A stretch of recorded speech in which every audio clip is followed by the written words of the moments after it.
let's see, the forum's purpose is to give a voice to the many issues women face as they work to improve their lives, their families' lives, and their communities' lives. I know, as Adrienne Rich says, that each of the women who are attending as speakers and each of the participants holds a piece of my truth. My truth is incomplete until I have heard and learned their truths and your truths. Sexism teaches a lie that women cannot trust our intelligence, our passion, and our strength.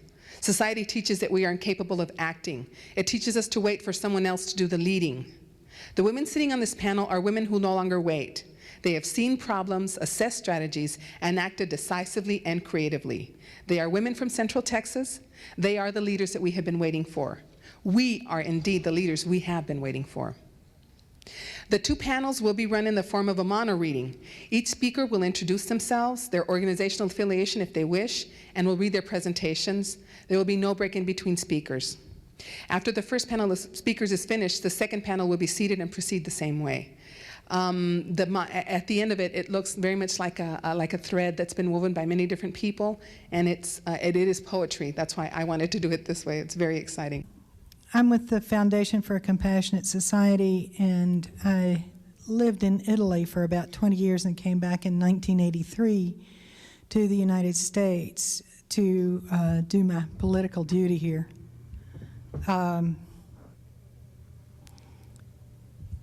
When I was in Italy, I got an international perspective. There were newspapers from many different points of view. Italy at the time had the largest communist party outside of China and Russia, and it also is the headquarters of the Catholic Church. So there was a whole spectrum of political points of view there, and as Rome is the place that all roads lead to, people from all over the world were there as well. It's a very international place. And I was in Italy during the Vietnam War and really felt the strong feeling of people internationally about how much they were against the Vietnam War.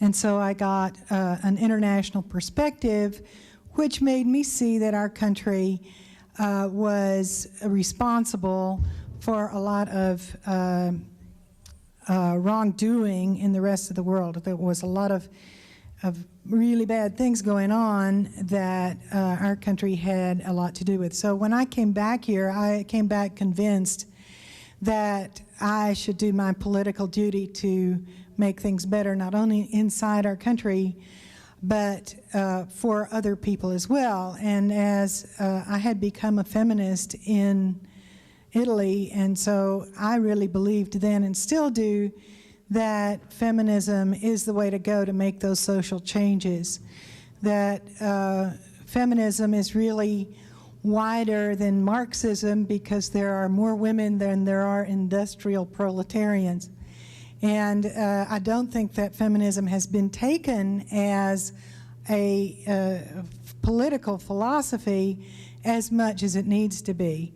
And in fact, in this country, after living here for many years and trying to create this foundation and act according to what I consider to be women's values or feminist values, I find that really the definition of reality that takes place here really excludes an alternative point of view, and that people are very much influenced by what comes through the newspapers, on television and so forth, so that we really don't get a lot of information here that would allow our other alternative point of view to come forward. And what we do in this country is often we blame individuals for the problems that exist instead of blaming the system.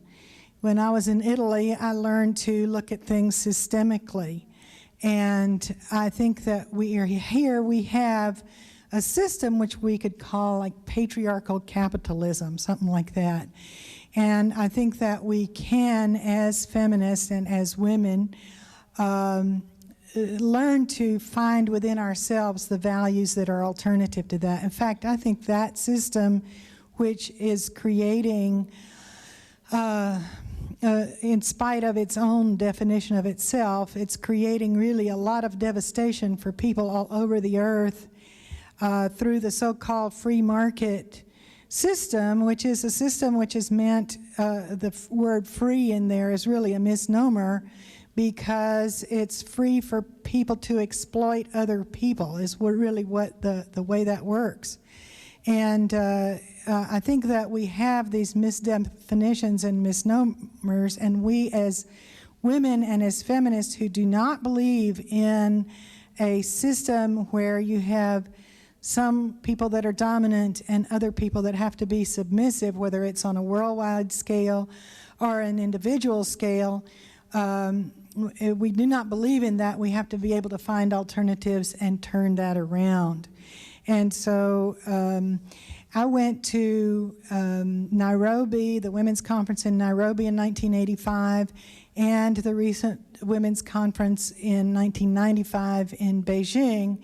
And there I found that the women really do have this alternative perspective. There were 40,000 women there in the city of Wairo, and women from all different countries and from different classes, races, religions, and so forth. And there was a great deal of commonality among them of women trying to create a different world. And looking at the subject of this panel, which is the challenges facing us locally, I think that the challenge that faces us most is to put us in the context locally, in the context of this wider international women's movement, because unfortunately our media and our government does not allow us to see that and to know where we stand.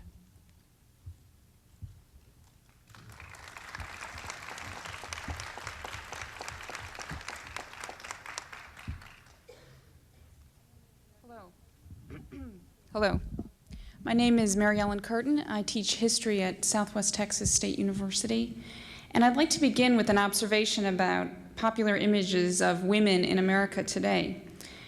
Let's begin with the movies, particularly the nominees for Best Actress Award, undoubtedly the most coveted and well-known of all film awards in the nation. The nominees were Elizabeth Shue in Leaving Las Vegas for her portrayal as a prostitute, Sharon Stone in Casino for her portrayal as a prostitute, Mira Scorvino in Mighty Aphrodite for her portrayal as a prostitute, and Susan Sarandon in Dead Man Walking for her portrayal as a nun.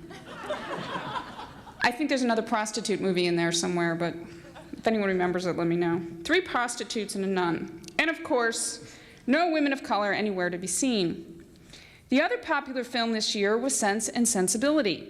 Now, I applaud Emma Thompson in her efforts to bring this Jane Austen classic to the screen, and it was terrific to have a film in which the central characters were women, where the thought, perceptions, and feelings of women were treated as if they mattered, and a portrayal of sisterly devotion.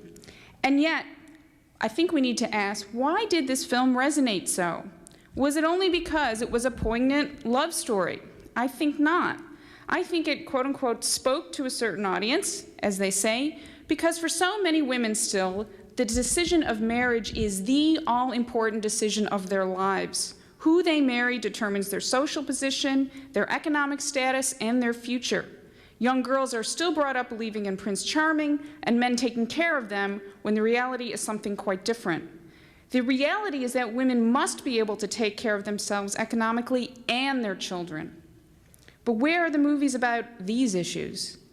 The persistence and dominance of the Madonna whore imagery in our popular movie culture, coupled with the myth of Prince Charming, speaks volumes about the inability of TV and movies to speak to us about the realities of women's lives and concerns. I have great ideas for movie and TV plots. Here's one that's full of drama, sex, political intrigue, ideas, winners and losers. It's called Graduate School and Looking for a Job. Every semester in my job as a professor at Southwest Texas State University, I meet amazing women. Women in their early 20s with 3 or more children who are going to school full-time. Women graduate students struggling to support children and hang on to their dream of getting a PhD. Freshman women, young women with all A's who say they want to teach kindergarten And when I say that sounds great, but don't you think you'd be a little bored with that after a while? Have you thought about graduate school? And their eyes absolutely pop out of their head. African American women who struggle with issues of feminism, womenism, and the political demands facing their own community. All of these would be great topics for movies. Have you thought of, here's another great idea. It's about a black woman in Mississippi in the 60s. She works with her husband, a courageous civil rights activist, he is then murdered in cold blood, shot in the back by a white supremacist. She raises 3 children, educates them about black people all over the world, moves to Los Angeles, becomes a successful businesswoman, and in the 90s is called to become executive director of the NAACP, healing wounds caused by political division and sexual harassment. It's called The Myrlie Evers Story, and it's true. How about a film about that? My point, and I do have one, okay, is that as an educator, it is my job to introduce feminism to all of my students, male and female, but especially female, because they need feminism to make sense of the world around them and of their own lives. What else is going to explain the lack of real-life stories in movies, the sexual double standard that still rages, the lack of economic options, the struggle of women with children, and how to see the possibilities open to them, even though they may not have those role models in their lives? Another thing I want to talk about is mental health in women. In Bell Hooks's collection of essays called Killing Rage, and this is an excellent collection of excerpts from her other books. She's written about 8 collections of essays, but this is the most recent, and it's an excellent survey. She talks about the emotional and psychological costs black women pay for being black and female in this society. In an essay called Healing Our Wounds, Liberatory Mental Health Care, she states, currently, conventional mental health professionals who attend to the needs of black folks often reject any analysis that takes into account a political understanding of our personal pain. This may be true of black mental health care workers as well as everyone else. While there is a growing body of self-help literature that is addressed specifically to black folks, it does not connect political injustice with psychological pain. For example, even though there are many self-help books for black folks that look at the issue of low self-esteem expressed in extreme self-hatred, sometimes overtly relating it to internalized racisms, such works rarely talk about healing processes that would include radical politicization and social activism. When I wrote Sisters of the Yam, another Bell Hooks book, the intent was to highlight the connections among psychological trauma, mental disorders, and the madness of forming self and identity in white supremacist capitalist patriarchy. While I wanted to emphasize the importance of individual work for self-recovery, I also wanted to link that work to progressive action for political change. And then she continues, until progressive black critical thinkers, especially those who specialize in mental health care, distinguish between habits of survival used to withstand racist assault that are no longer useful and constructive, there can be no collective development of resistance strategies that outline concrete ways to create healthy minds. By not addressing our psychological wounds, by covering them, we create the breeding ground for pervasive learned helplessness and powerlessness. This lack of agency nurtures compulsive addictive behavior and promotes addiction.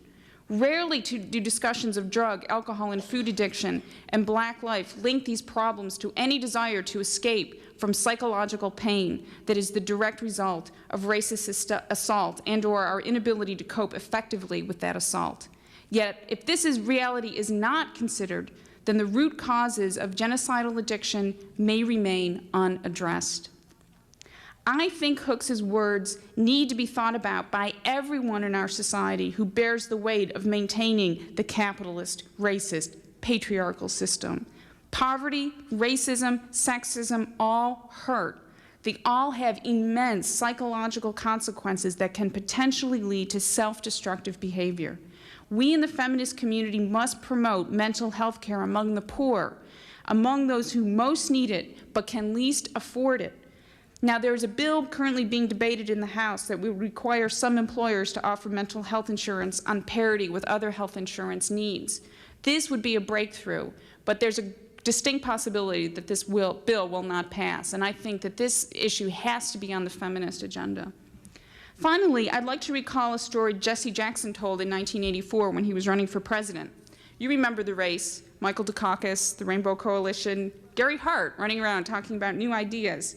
Well, Jesse Jackson made a habit during the campaign of staying with ordinary people, often poor people, wherever he went.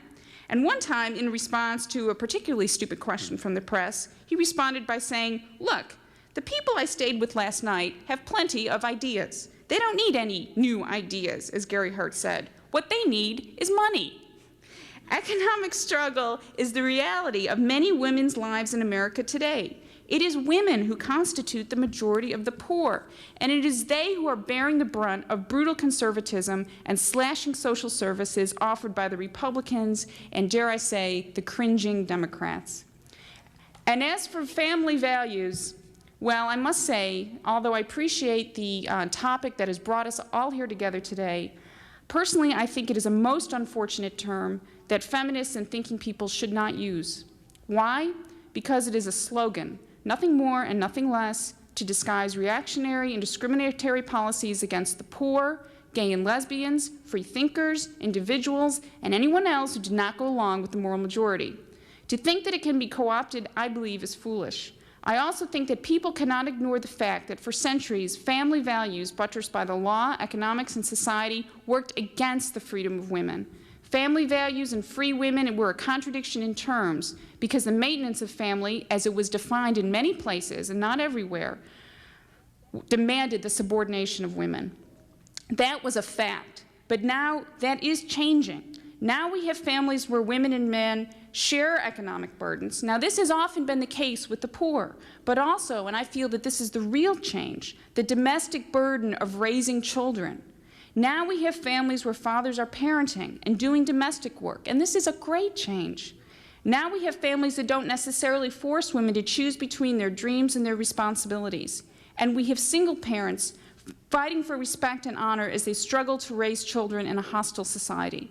These are families too, but I think that women have to fight for recognition and support of their lives and struggles by acknowledging and insisting upon the superiority of these changes over the old. We don't need a slogan. We need action and we need ideas. Thank you.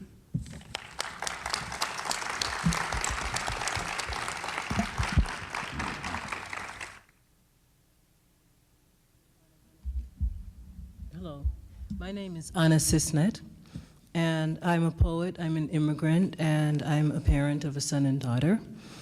I am currently on the staff of the Foundation for a Compassionate Society. I'm also known as Techno Mama, which is as a foundation project has conducted numerous training sessions in various countries and here locally for women, for low-income communities, for people of color, and progressive organizations led by women.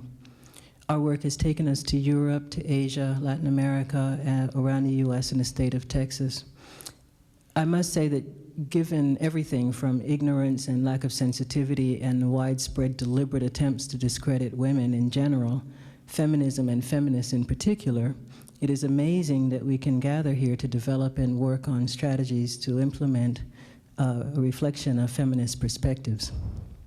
Lest it be forgotten, the world is much greater than the boundaries of the United States.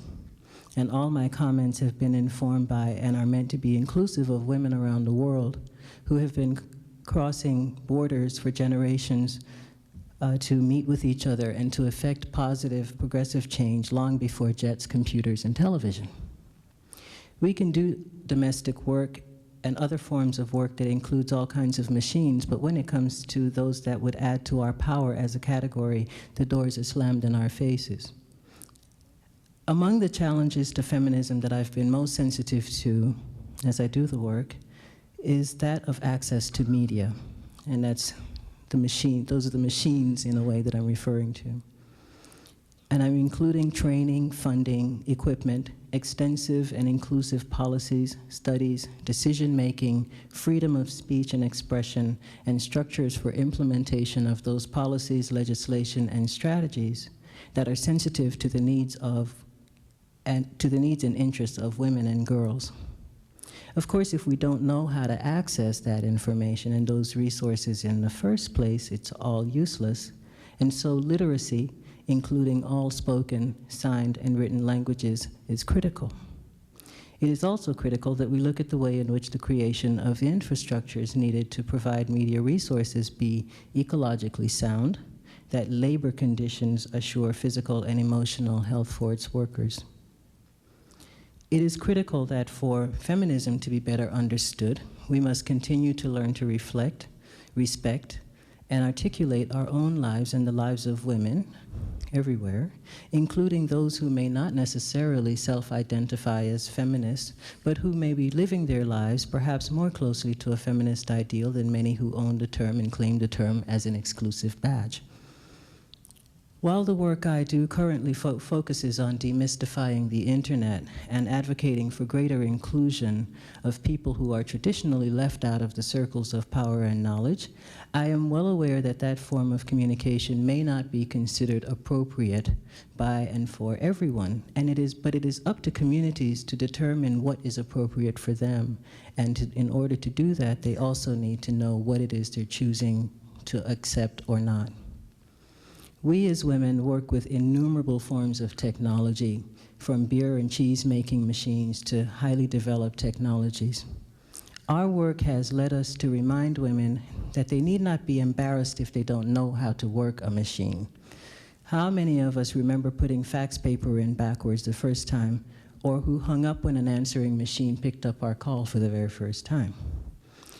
We advocate for a multifaceted approach that includes radio, television, cable access, fax networks, print media, video, and computer networking, among others, and any other form acceptable, developed by, promoted by communities from which they arise, in order to promote collaboration, communication, information sharing, and gathering.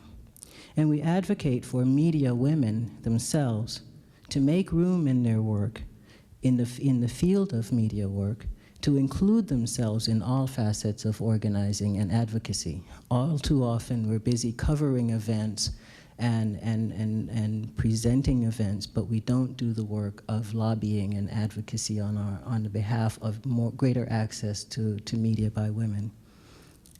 I do feel very strongly that it is up to those of us, I urge all of us to notice and to remember that while we drag our feet on these issues, while we work to understand it, while we ponder over what all this is about, the right wing around the world and fundamentalist forces have been extremely efficient at using all kinds of media to promote itself and its agenda.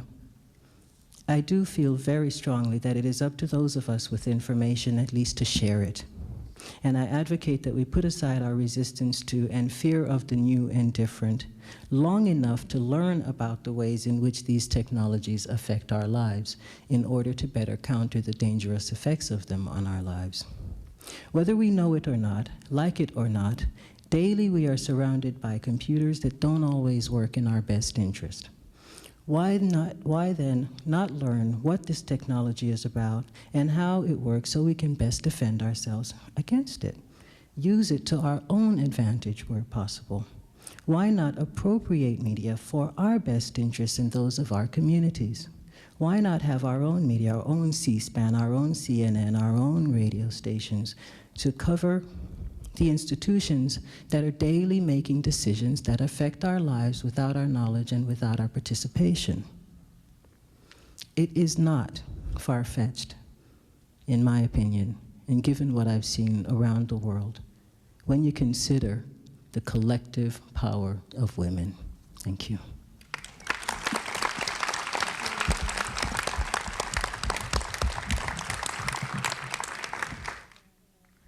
My name is Dotty Curry, and I'm manager of community outreach for Planned Parenthood, and a volunteer with the Foundation for Compassionate Society. I'd like to take every opportunity to thank Genevieve Vaughan for the hard work that she's done, and I don't think I would be here doing what I'm doing if it weren't for her. When I was younger, I didn't know about feminism. I didn't have a definition for feminism.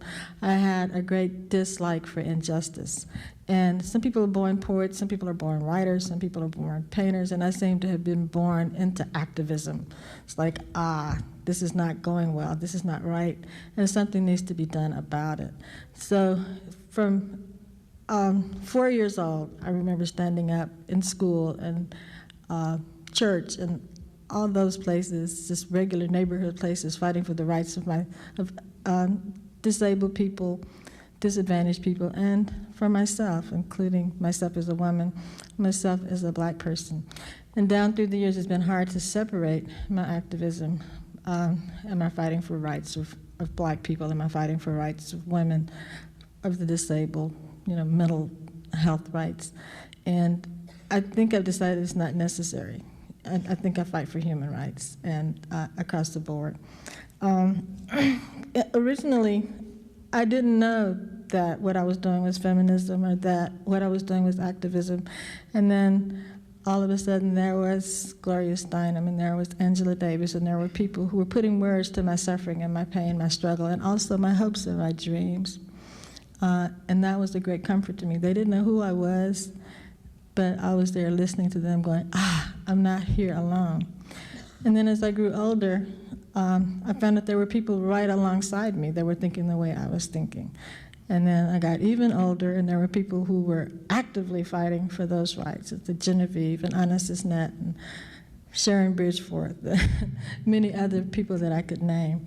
Right now, I'm a member of a group, and an elders group in Austin, and I think there are about 8 or 10 of that group are here just to support what I'm doing. So in recent years, I haven't done it alone, and that I think is what I'd like to say to you. If whatever you're working for or against, don't do it alone. Get somebody to do it with you. I went to China to the International Women's Conference, and I noticed that women all around the world are thinking the way I'm thinking and the way that you're thinking. And having all those women there thinking about the rights of women together was so incredibly powerful, as having all of you here today is powerful. I'm also fortunate. I got married when I was very young, so I have my children. I have 6 of them, and I have grandchildren and great-grandchildren. And then I have my mom and my grandmother. So I have firsthand knowledge of about 6 or 7 generations of women, so that I can see how feminism has worked and the progress that has been made down through the years. And it's exciting. So when people say no progress has been made, I have to disagree with them. From the time my grandmother, who was a first-generation free black woman, to my great-granddaughter, who will have opportunities that I never even dreamed were available. But then there's the fear that all of this can be taken away from us. And I think now that the information is at your fingertips, the things that I had to wait for and fight for, the information, I had to go and buy books to hear about or write on television, they're on the internet. But for cultures like mine, who were taught that to write something down is dangerous, and that there's proof of your activities and you can be punished, and also the freedoms that you're fighting for, those activities can be interrupted and stopped. So it's going to take a while for us to think that it's safe to put those ideas on paper or to send them out around the world on the internet. So you're going to have to be patient with us. You're going to have to notice that that's going on, and that we, as black women and many other cultures around the world, have been taught to pass information orally, and it's like, these are my notes for today, and this is as much as I can write. So notice that and give us a hand, and no criticism, please. And so these are my thoughts. It's like, don't do it alone. Know that progress has been made and that more progress will be made. And as long as we hang in and work together, this world will be the kind of world that we want it to be for women and everybody. Thank you.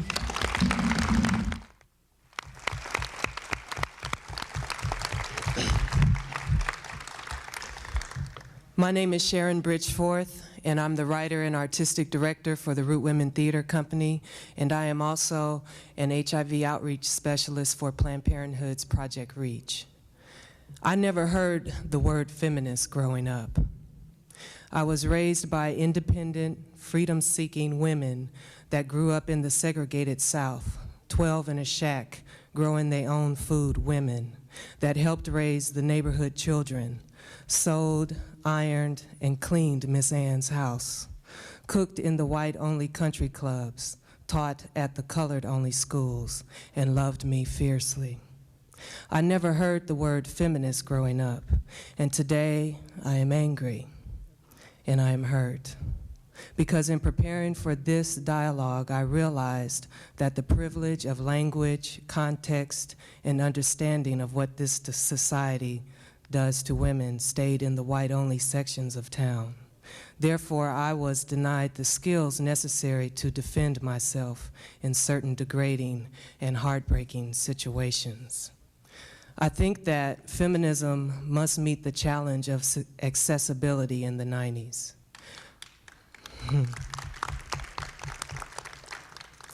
Racism, classism, elitism must be disembodied from the movement.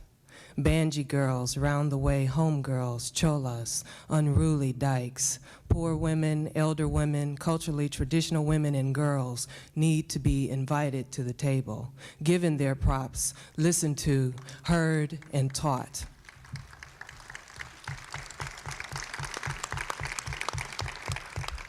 I think that feminists must organize educational programs much like the HIV/AIDS activists did, getting out in the community, standing on street corners, talking in churches and schools, first learning how to truly embrace and appreciate diverse populations.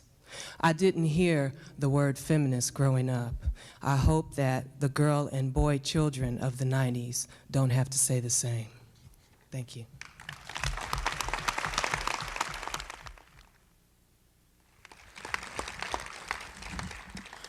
My name is Lilian Stevens. I'm the coordinator of community outreach at the Esperanza Peace and Justice Center and the coordinator of the 1996 Other America Film Festival. When I think of feminism, it is a particularly painful word for me. My first experiences with the feminist element in San Antonio were initiated out of my need for activism and my sense of political isolation. The experiences themselves drove me back further into isolation than I had ever been before. The attempt on my part to find a place in the feminist movement was met with resistance by white women whose deeply entrenched fear of the color of my skin precluded my finding that space. Similarly, my first experience with Black nationalism offered me a predefined space, subordinate to my African American brothers. I left and isolated myself again. White male supremacist ideology is like a cancer. It has metastasized itself into sexism, racism, classism, heterosexism, and other forms of oppression that each by itself can make our society ill, but the singular elimination of one cannot make us well. My first positive experience with feminism was in 1989. The organization was the Esperanza Peace and Justice Center in San Antonio, Texas. The Esperanza is a woman of color-run feminist organization. It is also anti-racist, anti-ageist, anti-classist. We are an AIDS activist and a human rights activist organization that advocates for the rights of lesbians and gay men and provides a space for artists, environmentalists, animal rights advocacy, and anti-war activism. Our space is a meeting space, a resource center, and an art gallery. On any one day, you may walk into our space and see a young Latino gang member and a white 75-year-old feminist lesbian. It finally makes sense. The parts cannot be greater than the whole. Now it is my responsibility as a member of an organization that had created an enormous table and set a place for everyone to ensure that no one is ever driven into isolation because there is no space for them. It is my responsibility as a woman who has walked away to not be complacent with the work we are doing, but to engage in critical dialogue and, yes, criticism, to not be the person who is always easy to get along with, but one who is demanding and demanding and demanding that unless we continue to ensure the inclusion of everyone, until we become proactive and devoutly engaged in eliminating white male supremacist ideology, our society is terminal. I cannot afford to be a feminist in the 90s without making the people I work with and those who would exclude me uncomfortable. I cannot afford to be a feminist in the 90s without being anti-racist and anti-classist, without being an AIDS activist and a human rights activist that is insistent upon the rights of lesbians and gay men, and an advocate for children and for elders and for the homeless. I must be an advocate for genuine equal protection under the law for people of color, and an advocate for protection of the environment that includes an end to environmental racism and gentrification. I cannot afford to be a feminist in the 90s without being all of these things, and I submit that neither can any of you.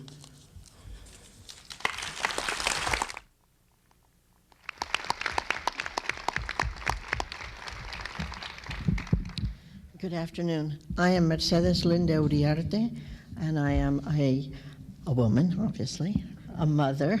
I have a son and a daughter. I was a single head of household when I started college as a freshman, and by the time I left graduate school, we were all three in college. So I have experienced a number of class positions in my lifetime, and perhaps that leads me to I am now a professor of journalism at the University of Texas and a practicing journalist also. And that perhaps my own personal experience may be why, although I consider myself a feminist, I do so privately. I appreciate what feminists have done to open access to women, but I've never been able to identify with their movement, in part because I've never found it to be a very welcoming movement. I think one of the key problems with the women's movement today, which gets lumped into the concept of feminism as sort of the only definition of it, is that as the media has moved to negatively label affirmative action, they have been basically quiet while affirmative action has been redefined in the media as something that only affects minorities. Nevertheless, white women, according to all studies made, have benefited more from affirmative action than have minority women. Indeed, in the academy, the position of minority women has not changed in 20 years. Although there are larger numbers of minority women now in the academy, there are far larger numbers of white women. So minority women haven't gained any ground. And the same is true in my other profession, in journalism. White women make up, for example, 50% of all the journalism academics in the country. But minorities, men and women together, only make up 5%. And if we look at Latinas, people teaching journalism in higher education today, there are 24 Latinos, men and women, nationwide. 6 of those are women, 2 of us are tenured. So while it is critical that we continue to fight for access, as that access gets labeled negatively, white women seem to be very quiet, and that's very hard to understand. But perhaps it speaks to the other problem I have with the women's movement, and that is the sort of absence of concern for nurture. It seems to me that family values, as they get defined in the women's movement, seem to concentrate on professional values rather than those values that many of us from other cultures consider to be every bit as important, if not more so, than the matter of earning as much money as a male counterpart. It is also the right to retain as close a connection as possible with your children. And one of the reasons you want to do that is because those of you who have children know the minute you put them in public school, the rest of their young lives you will battle with institutions to try to preserve some corner of socialization connected to your family.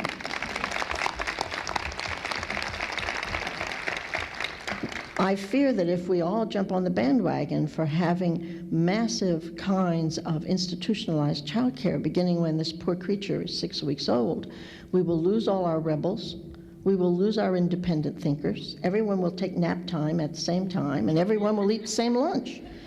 And if we are what we eat, that speaks to... I'm also concerned because the women's movement, which is defined as the feminist definition in this country, doesn't pay a lot of attention to class. And because they don't understand that for many of us, decent work for men is a feminist issue. It leads to stability in relationships, families. For work for our sons is as important to us as work for our daughters.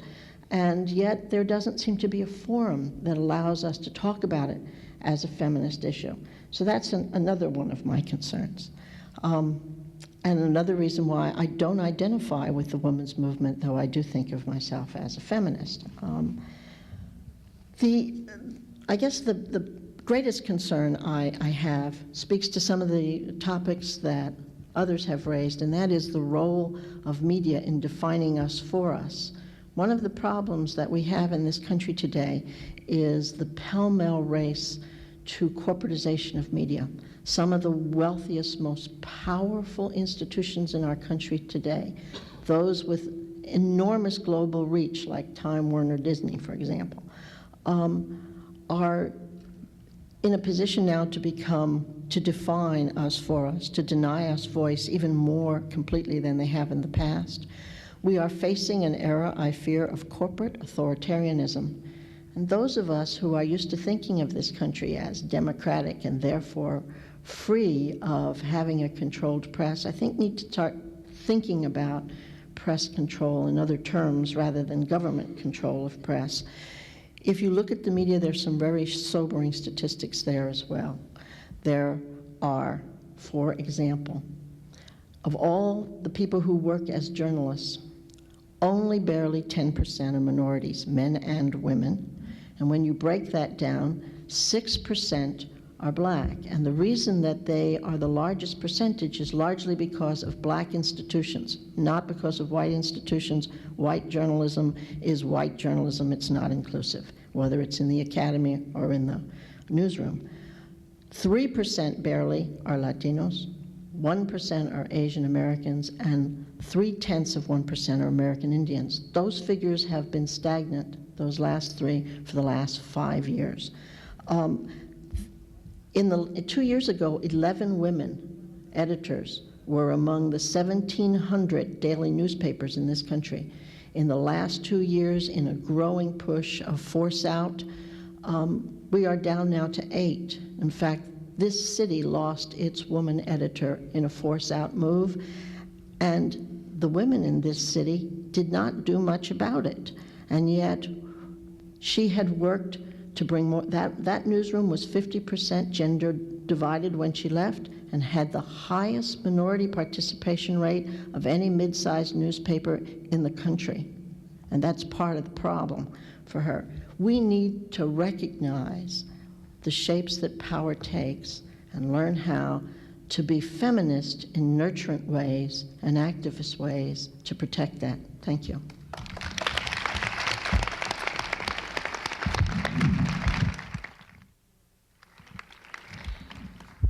My name is Andrea Beckem, and I'm a choreographer and dancer here in this community and the global community as well. I've been traveling a lot around the world, performing and teaching and learning a lot everywhere I go.